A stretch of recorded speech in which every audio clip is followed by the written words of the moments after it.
You do your thing. Well, everyone, welcome back to a very exciting episode of the Storybox podcast. It's a conversation, believe it or not, I have wanted to have for many, many years. And I'm so thrilled that my guest today has been able to make the time to be a guest on the show. And my friends, there is genius in all of us, as you're about to discover. There is an amazing, amazing book that is coming out. I believe it's out at the moment, called The Genius of Jesus. It is written by my guest today, Erwin Raphael McManus. Now, for those of you that don't know who he has committed his life to study the genius and pursuit of God. His messages have helped me in the past as well through difficult times, and has helped millions of people around the world as well. And his new book, The Genius of Jesus, like I mentioned before, is out right now. So go and get a copy of it. We're talking more about it in this conversation. But can I welcome you so much, Mr. Erwin McManus, to the Storybox podcast today? Oh, it's good to be with you and getting to talk all the way to Australia. I love Sydney. I love the entire continent. I love Melbourne, Brisbane, Perth, Gold Coast. I don't think I've ever been to a place in Australia that wasn't breathtaking. Well, we'll adopt you. How about that? So it's you can be anyway. It's great to have you here, Erwin. And like I mentioned before, your messages have helped me in the past and even in the present too. And your work, your books as well, that I didn't mention in the introduction. You're a best-selling author, The Way of the Warrior, all those amazing books that you have written for the world. So the very first question that I have for you before we dive into your backstory and all your work that you've done and your new book is, what does success look like for you? You know, strange enough, I never really think about success. And so I don't really have a concrete image of what success looks like. I just love process. I just love work. I love creating. And if I achieved ultimate success, I would be completely unsatisfied. I would still get up tomorrow and try to create something and do something new. I would choose a different arena. And so fortunately, I have not achieved that level of success where I still don't have something to do.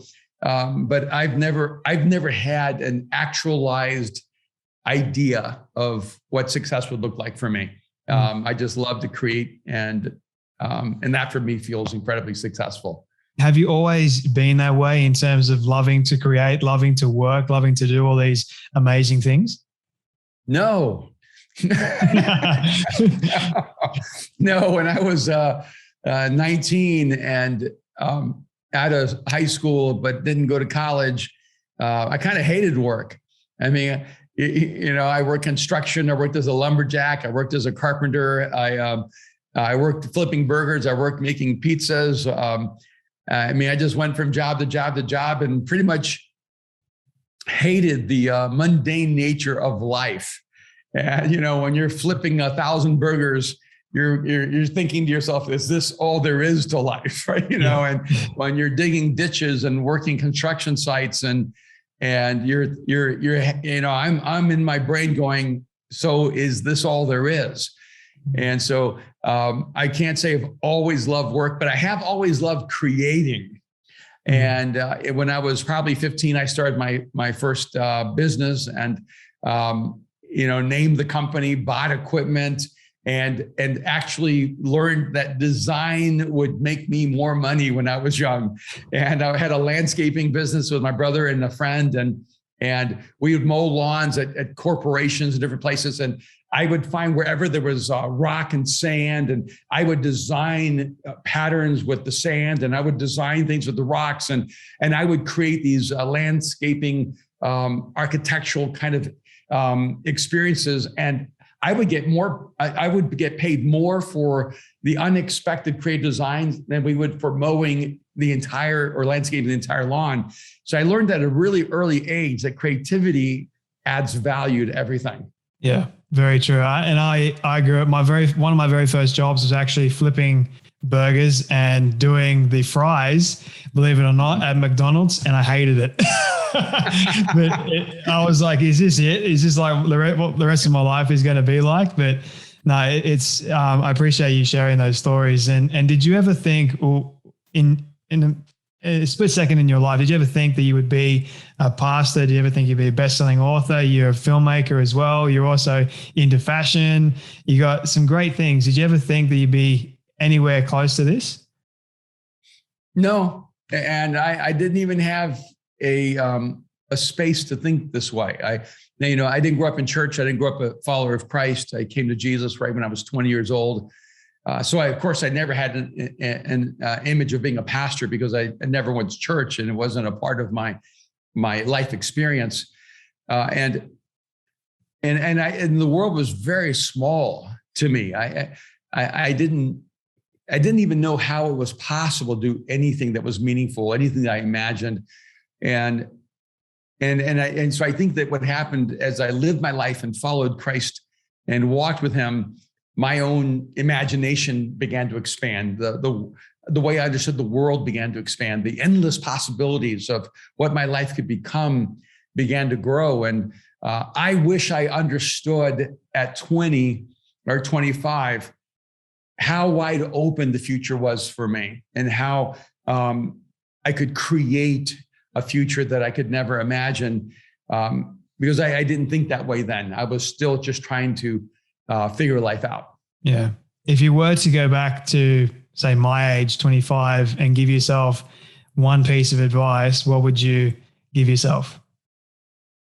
Well, I think that my life expanded the more I explored. And so I just began traveling all over the country, experiencing new experiences. And then I began traveling across the world. And the more I touched other cultures, the more I touched other places in the world, the more textures there was to who I was. So what I would say to someone your age is experience as much of the world as you possibly can so that you can grow as a human being. Mm-hmm. That's very true. I need to experience life a little bit more. I need to get out a little bit more. And you have this, I want to get into your brand new book because I feel like it is a very fascinating topic, and you've committed your life to studying the genius of Jesus. And I want to give my audience a little bit of context first. You mentioned that you didn't grow up in a Christian home or anything remotely like that. Can you share when was the moment that you committed your life and put your trust and faith in Jesus? I was in college, and it was actually the week I turned 20 where I was processing all this new information about who Jesus was. And my whole family came to faith one by one. My mom, then one of my sisters, then my brother, who was an atheist, who was a little bit older than me, and then my other sister. And so one by one, they all came to faith. And I thought they were out of their minds, and my brother, who was an atheist, was suddenly reading the Bible. And I felt that was so hypocritical that an atheist was reading the Bible. And next thing I know, they're going to church, and it felt a little bit cult-like for me. And yet when they would drag me there, I would have amazing experiences, and I was deeply touched by the messages, and I was really affected by the sincerity, authenticity, and beauty of the people. They were just incredible. And maybe it was so good that I didn't grow up in church, because I hear so many people have such negative experiences growing up in church. I was a blank slate. All I had was a positive experience. And everything about the people to me was pretty amazing, which of course made me more open to the message of Jesus. And so it was, I still remember it was August 20th, 1978, when I finally made a decision that if Jesus was real. I didn't really have all the information. I didn't have data. I didn't do a comprehensive study of the Bible or of, or even of who Jesus was in the Gospels. I'd never seen a Bible really in my life. Mm-hmm. It was genuinely a more personal kind of leap of faith, of going, God, if you're out there in Jesus, if you're real, I'm in. And that's how the whole journey began for me. Mm-hmm. So when in your life, when you least expected God to show up in a big way that he did, and it challenged your perspective of who he is? Well, I'm not sure. Well, that would, maybe if you can ask the question again, were you saying when in my life did God show up in a big way? Yeah. When in your life that you least expected God to show up in a big way that he did, and it challenged your perspective of who he is? Yeah, I would say that having met Jesus in that way at the age of 20, I would not have had a time after that where I didn't expect God to show up in a big way. And I think for me, there was a radical shift in my posture. I always expected God to show up in a big way. And I have not been disappointed. Now I've been a follower of Christ for, 43 years. And, I look at my life, and to me, it's unexpected and unexplainable. And I don't think I've ever had a moment where I thought, God, why are you letting me down? And, nor have I had a moment going, I don't think God can show up.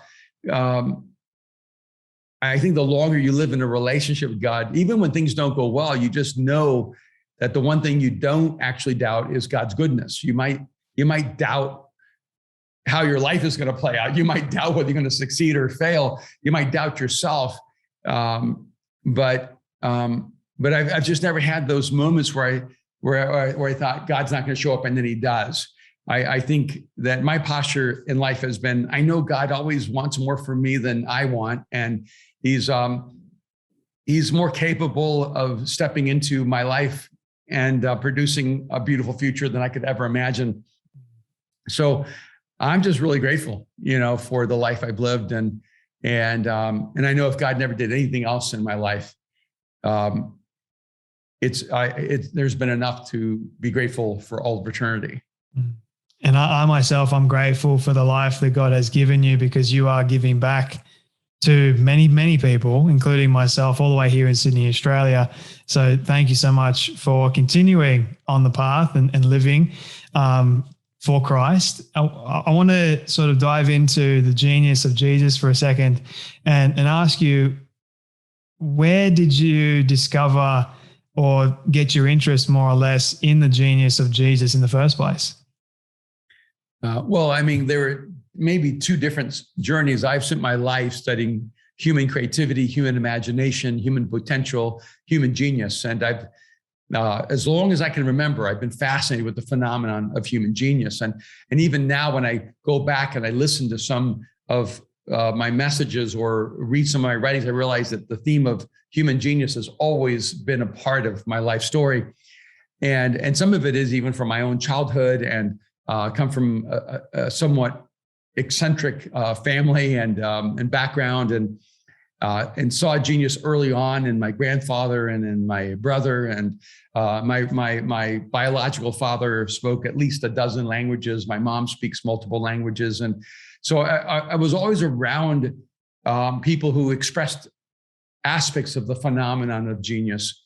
And but I always felt so broken, and I always felt that I was somehow overlooked in the process. And I was a straight D student in 1st through 12th grade, and ended up in a psychiatric chair by the time I was like 12 years old. So I looked like I was, the black sheep of, in a flock of extraordinary people.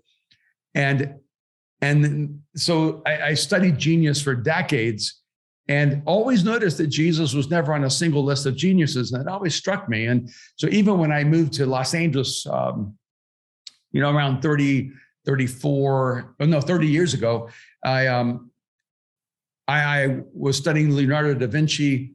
I would try to emulate a lot of his processes. I would try to understand the process that geniuses used to actually move toward their genius. And I would try to absorb and incorporate as much of that process in my own life. And so, I would learn that Da Vinci, would write with his left hand or do things with his left hand. So even when I was young, I would work really hard to be ambidextrous. I would, make sure I could throw a football with my left hand and my right hand. I would play ping pong with my left hand and right hand. I would try to do things as much as possible to increase the mental acuity and flexibility that I had. And then, as I would read Jesus, I would be struck with this omission of him in history as a genius. And I began to ask the question, well, does Jesus actually qualify as a historical genius? And if you remove all the divinity, if you remove all the miraculous, and all you have left is the humanity of Jesus, do we have enough information about Jesus to actually assess whether he was a genius. And if he was a genius, what was his genius? And if he did have a distinct genius, why has that genius been overlooked? And I felt like these questions were really important. And one thing that struck me is in 2,000 years of literature about Jesus and of, theology from the scriptures, no one has ever addressed the historical genius of Jesus in any way. And so I felt like this was an important conversation to have. And I wanted to make sure I was able to write about it before I left this earth. And so it was a convergence of the study of genius and the pursuit of Jesus that kind of erupted and resulted in this book. So in your searchings or findings, why was it that not many people considered Jesus to be a genius? I think there's a really clear reason. It's that genius is expressed in a particular domain. Yeah. And so it's not so much that you look at a person and think, oh, they are a genius.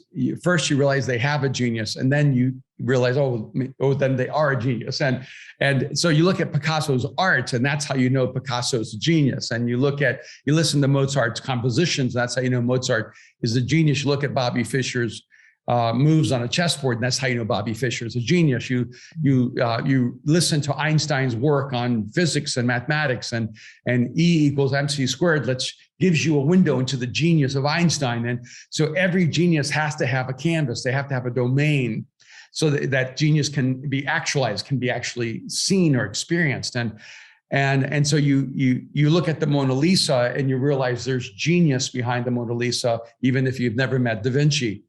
But the problem with Jesus is that he wasn't a musician, and he wasn't a mathematician, and he wasn't an artist, and he wasn't a composer, and he wasn't a scientist. And so then you're going, and he never wrote any novels. You cannot read his poetry. Right? So where is the domain of Jesus' genius? And what I think is fascinating is that the domain of Jesus' genius is the human spirit. Yeah. And so where you see the genius of Jesus played out is how people's lives are changed by his life or the ideas of Jesus 2,000 years later. Mm. And so the canvas of Jesus's genius is us. And that's why it's so easy to miss it. Mm. But it's also why it's so essential. Mm. And I think the other thing is that genius is never transferable. And so you can spend your life with geniuses and never become a genius. You can spend your life with Hawking's and never understand physics, and never understand the theory of everything. You could spend your life with, Madame Curie, or you could spend your life with Harriet Tubman and never have their genius pass on to you. Mm. But Jesus's genius is transferable. And it's what makes it rare and makes it exceptional, that somehow the genius of Jesus actually transfers and is still transferring 2,000 years later. People are becoming more human when they allow Jesus to transform the essence of who they are. Yeah. And you think about the genius of salvation as well. That's where my mind goes to. I mean, no one else in history could do that. So that's like the canvas of all canvases, because it allows us to live for all eternity. And that's my opinion and the way I see it, and just how God lived on this earth. That's in of itself, it's remarkable, but it's also shows me that he was a genius. I mean, even if you don't class him as that, for me, he was. And I wanted to ask, can everyone on this earth become a genius? Yes and no. Yeah. When you go to the Nike store, they have a big quote that says, if you have a body, you're an athlete. And my answer there is yes and no. If you have a body, you may never be an Olympian, right?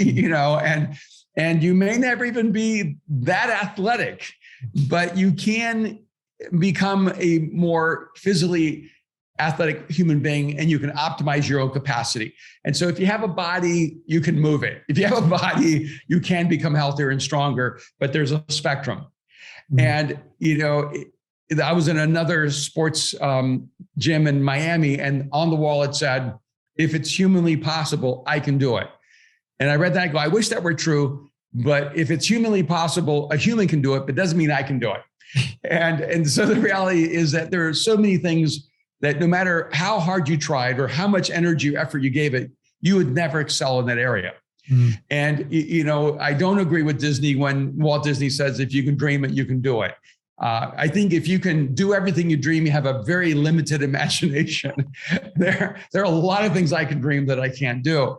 And so what I'm not saying is that, you read this book, apply what Jesus teaches, and suddenly you're going to become Einstein or Steve Jobs or Elon Musk. And I wish that were true. And that you could think like Elon Musk or think like Steve Jobs or create like them. But what I am saying is that the most important aspect of genius is transferable, and that's how to become most fully human. And that there is, in that sense, the potential of genius in everyone because you're created in the image of God. So I don't think that everyone is a genius. I think everyone has a genius. And the question isn't, am I a genius? The question is, where does my genius lie? Where can I express that genius within me in a unique way in the world? Yeah, you go into the book and you talk about the genius of empathy, the genius of the beautiful, genius of good. You have 8 chapters. I mean, it's a pretty easy book to read. It's not hard. And I love short but powerful books, and this is one of them. So thank you for doing that. You're welcome. Why empathy in particular is in fact related to genius? Yeah, in chapter 3, which is really the first of like the 6 strokes of genius in the book, I kind of make an argument that the highest form of intelligence is empathy. And I work a lot with business leaders. I work a lot with this group of people where everyone's company has to make $100 million a year, and they pay $100,000 just to be a part of this group. And I go in and I speak and kind of invest in some of these guys' lives. And one of the things I told them is that the dumbest decisions you will ever make will not cost you money. They will cost you people. And the great challenge, because why would someone who maybe has already made $1 billion, why do they need the genius of Jesus? And so look, in the most practical level, the simplest level of genius here is that if you can adapt the genius of Jesus, you will not die alone. Yeah. And one of the, I think, odd things in life is that you can be so brilliant that you can create a multi-billion-dollar company. You can be so brilliant that you can buy airplanes and houses left and right, and yet be so foolish and so dumb, so stupid that you don't know how to keep a healthy marriage, how to raise kids that love you, and how to have deep and meaningful friendships in your life. And so you're brilliant in one aspect, and then you don't even have enough intelligence to not die alone. And that's why for me, even the chapter on empathy is so important, because if you can grow in the genius of empathy, you can actually learn how to put people first and deal with the most important commodity in the universe, which is human relationships. And is empathy, is that something that someone is born with, or is that something you're taught? I think it's both. I think that all of us are born with the capacity for empathy, but like other muscles, that muscle can atrophy or that muscle can actually be developed. And I think for, I guess when you look at like a high narcissistic personality disorder or sociopathic behavior, by definition, those people have no empathy. Yeah. So you can have an expression of humanity without empathy, but it's neither normative nor healthy. And it's an expression of a broken aspect of being human. And but I think that humans are intrinsically, naturally born with empathy, just like a human being can be born blind or deaf, but it doesn't mean that naturally humans are supposed to be blind or deaf. It means that, something didn't develop in the way that ideally we hope a human being would develop. But it's interesting, a person who's blind can actually develop such an extraordinary sight that compensates for that blindness. Yeah. And a person who's deaf can actually develop such extraordinary senses that it compensates for their inability to hear sound. And in the same way, you may have been damaged or something may have happened early on in the development process where you lack empathy, or empathy never was developed. And so you're tone deaf. Yeah. to the emotional needs and realities of what's going on around you. But I'm convinced you can actually develop senses that allow that empathy to be developed that can compensate for what you lost early on. In your life, and I want to ask you, is there a story where you failed to be empathetic, and what happened when you failed to be empathetic in that situation? I mean, that's the story of marriage. That's a good one. And I think the dilemma for me is I have a lot of people I know that when they do something that is insensitive, it's because they were blind or they were unaware of it. Yeah. And I don't really have that luxury. I'm actually incredibly aware. So when I do something that lacks empathy, it's because I'm impatient and or insensitive. Yeah. And I didn't make the choice I knew I should have made. Mm-hmm. And so I think it's worse for me, than for someone who doesn't even cannot perceive what they just said did to a person, or what they just did, how it affected that person.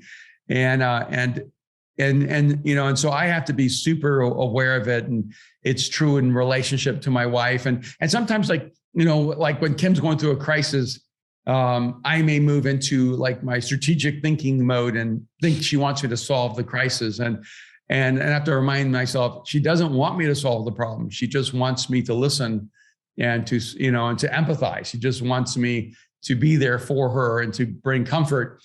And I think 9 out of 10 times in my relationship to my wife, that's where, whenever I miss the empathetic frequency, is I'm trying to move too fast to solving the problem rather than just sitting in the moment.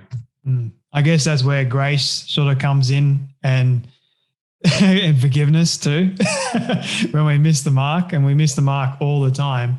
So are you able to help my audience understand the concept? I know it's a pretty big concept, but why grace in the first place is considered to be something that is genius?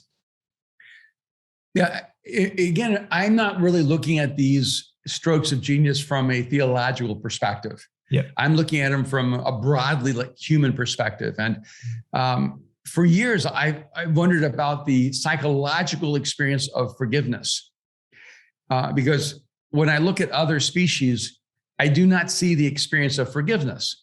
And, wolves don't ask for forgiveness. They don't forgive, and they don't give forgiveness. I don't think forgiveness is a part of like the experiential dynamic for grizzly bears or for salmon, or, I think the whole dynamic of forgiveness is a uniquely human experience.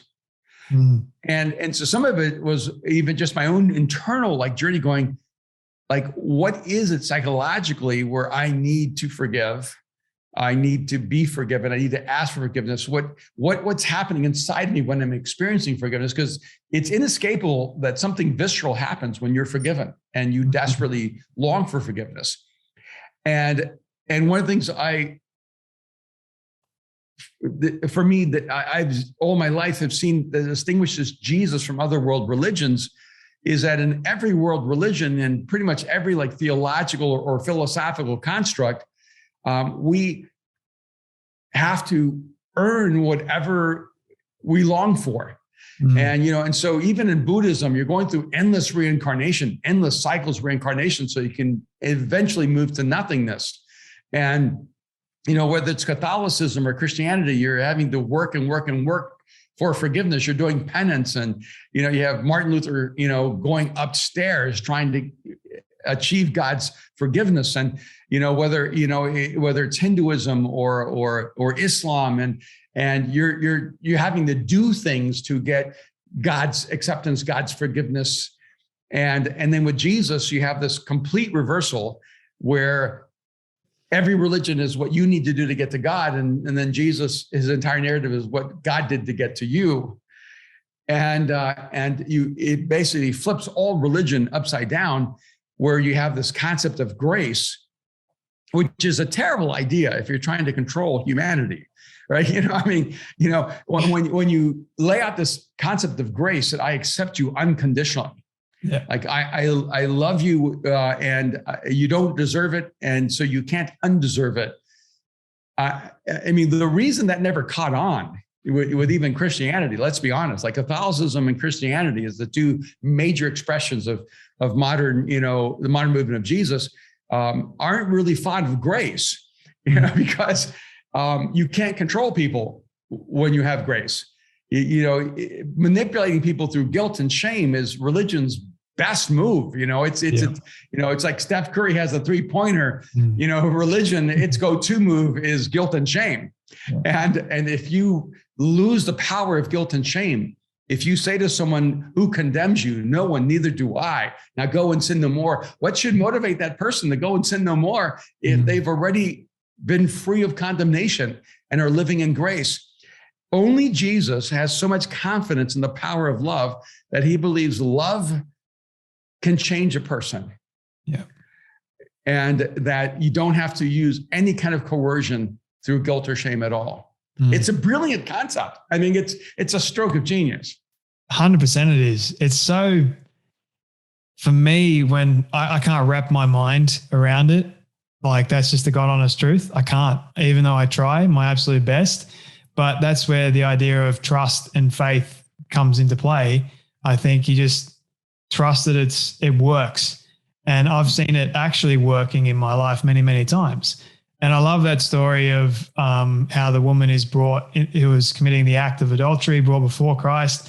And I've heard you speak about that many times. And it's a poetic and a beautiful picture of God's love and God's forgiveness. No matter what we do, he still forgives us. And yeah, it's just a beautiful, beautiful picture of his love and grace for us. And what I want to ask you, a couple more questions for you, and if you don't mind, how do we know for a fact, I believe that people oftentimes have this issue with unbelief. How do we know that all this is true in the first place? You don't. No one likes that answer, and not knowing it, because you're asking the question usually from an empirical scientific posture. What we have to realize is that knowing is far more textured than data. Yeah. And because I know that 2 + 2 = 4. I also know that this microphone is the color black. And I also know that my wife, Kim, loves me. But they're not the same kind of knowing. And in fact, I also know when I say something that hurts her. But that's different than knowing 2 + 2 = 4. It's different than seeing the color black. And then we think we know things, right? We think we know that it's black, but we realize later that colors are simply an expression of frequencies of light, and that it's really just the way our brain interprets the different frequencies. So do you really know it's black, or are you perceiving frequencies that you're completely unaware of because unconsciously you're designed to perceive things that you interpret a different way consciously? And I'm going, how do I know my wife loves me? Because I can't prove that empirically. In fact, I probably could put together evidence that she doesn't love me. And she didn't cook for me yesterday. Isn't that proof, that she doesn't love me? Or, and so you realize, no way, we know things beyond knowing. And so what I would say is I think that love is probably the deepest frequency of human knowledge. And how do I know I love someone? How do I know that they love me? And yet we don't actually eliminate this as a legitimate level of knowing.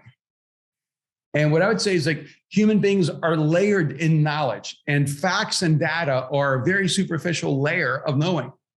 That science only touches a very early layer of human knowledge, and that emotions like love and hope are actually a deeper layer of human knowing, and that knowing God is a deeper layer even still. And so when you ask, how do you know, it would be like me trying to teach you how I know I love my wife. And I can't translate that to you because you don't love my wife. But once, you're in a relationship with someone and you love them, now you have a language that correlates because you can relate to love in a way that you couldn't before. Yeah. Mm. Or to put another way, if you've never been in love, you might think love doesn't exist. Yeah. In the same way that if you've never come to know God, you might think God doesn't exist. Yeah. I can't convince you there's love until you experience it. Yeah. So speaking about love, what do you love the most about yourself and your story? Yeah, it's an odd question. I don't really think about what I love the most about myself. And, I guess if I had to pick something, what I love most about myself is, one, how the people around me get better. And I think that's something I actually do value. And I always want to be a person that the more in proximity you are to me, the more you elevate as a human being, the more you live at a higher potential, the more you live out your genius, the more you begin to discover your capacity, the more you live a more full and meaningful and abundant life. And I think, and I love the unpredictability of humans. And I actually think humans are fascinating. And when I travel the world, I love seeing new places, but one of the things that's so intriguing is to realize there's so much genius and creativity and intelligence in people. And I love experiencing that. Mm. You have this new book, which is out right now. People can go and get a copy, The Genius of Jesus, the man who changed everything. He literally did. What do you hope for people to get out of this book the most? Yeah, I've written, I think 11 books, and I think this is probably the most important book I've ever written because it is about Jesus. And I was really apprehensive to write a book about Jesus because it's always going to be inadequate and it can't be comprehensive enough. But John even said if they wrote everything down about Jesus, there would be not enough books in the world to contain it all. And so, I'm not trying to contain everything in one book about Jesus, but I do think it's a fresh, new, and important perspective on the person of Jesus that has never really been developed in the last 2,000 years. I think it'll help people who do believe in Jesus experience the reality of what we call transformation in a way that is real practical and essential to their humanity. And I also think I wrote this book for people also who don't believe in God. I think it gives us a way of introducing Jesus to people who would never be open to Jesus, but they're really interested and open to genius. And it just creates an entirely new narrative to begin to talk to people about Jesus that I think we so desperately need right now. It's well written, so well done for writing this book. It is an important book, and I know it's going to help the lives of so many people. So thank you so much for writing it. Where can people get a copy of it and connect with you, learn more about you before I ask the final question? Well, you're in Australia, so maybe you should tell them where they can get it because I don't know where you can get it in Australia. Everywhere books are sold, literally Booktopia, all those places, Amazon. But for my audience in America, where's the best place for them? Same places, you can, any store, I just did a book signing at Barnes & Noble, but you can go to Amazon.com, you go to BarnesandNoble.com. But I think the best place to go if you want to not only pick up the book, but everything that's connected to it is go to ErwinMcManus.com. And by the way, we have a lot of fun merch that we've created around the theme of the book, but it's a limited run and it'll be gone really soon. So if you want some things, you got to go on there pretty quick. I'll make sure that everyone knows where to get a copy. Erwin, this is my all-time favorite question I ask everyone at the end of my conversations. It's a hypothetical one, but I want you to imagine with me for a moment that you've been able to reach the age of 100. All your friends and your family have decided to put together a film for you of everything you've ever said and everything you've ever done. Don't ask me how in the world they got it all. We'll just call it magic for the sake of argument. But they've been able to get it and show it to you on your 100th birthday. What do you want that film to say and to show about your life? Well, my grandfather lived to 99 and 11 months, so he basically lived to 100. Yeah, so that's not hard to imagine. That would be a really long film, but because you're trying to cover 100 years, and I don't really want it all covered, I suppose. just the highlights. To me, the most interesting part of my life is the time I spent with my family. The rich moments I have with Mariah, the moments I have with Aaron, the moments I have with Kim, and now with my daughter's daughter, Juno. And I think those are probably going to be the most enjoyable moments. And I think that the good thing about the life I've chosen to live is that it is actually interesting. I've traveled across the world. I've been to probably 60, 70 countries. I've been some of those dangerous places in the world. I've walked some of the most violent streets on the planet. I've met people from every spectrum of life. And I hope that when they show the film of my life, they realize the world is full of interesting people. I need to get out and meet some of them. Perfect send-off message. Erwin, thank you so much for your time today, your story, your wisdom, your advice. People, go and get a copy, The Genius of Jesus, The Man Who Changed Everything, available wherever books are sold. Thank you so much for your time today and for joining me on the Storybox podcast. Hey, thank you so much. Take care.